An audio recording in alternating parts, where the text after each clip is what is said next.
Moving on to some more updates from around the world.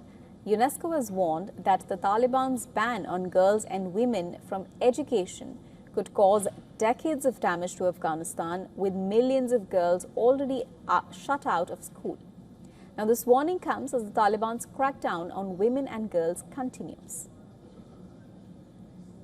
The United Nations Educational, Scientific and Cultural Organization says the ban could push around 600,000 Afghan women out of the workforce by 2066.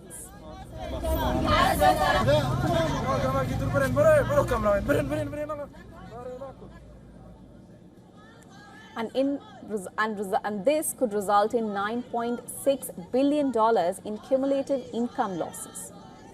UNESCO also warned that Afghanistan could face a shortage of more than 11,000 qualified female teachers by 2030. UNESCO says the education crisis is also affecting the country's teacher workforce. Many teachers have left Afghanistan, while women who remain in the system have been barred from continuing some teaching roles.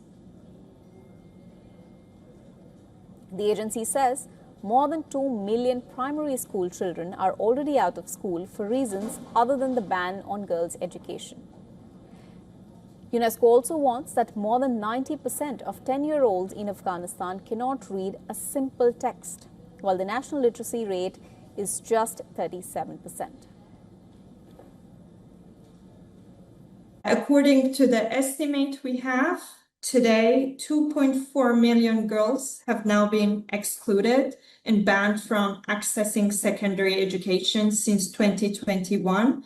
This number shows clearly a 200,000 addition since last school year that we had reported. This is the number of girls who finished primary education with success and naturally could have continued to secondary education, but unfortunately, because of the current policies by de facto authorities, they can't. Since returning to power in 2021, the Taliban have barred an estimated 2.4 million girls from secondary education. Girls' secondary schools were closed in March 2022.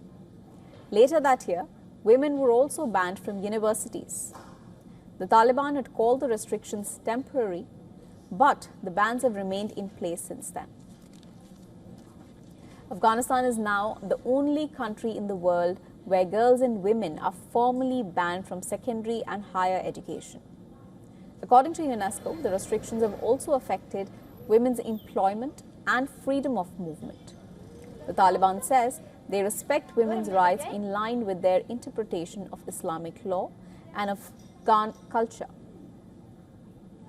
But UNESCO says the continuing education ban risks deepening poverty, reducing economic opportunities, and causing long-term damage to Afghanistan's future.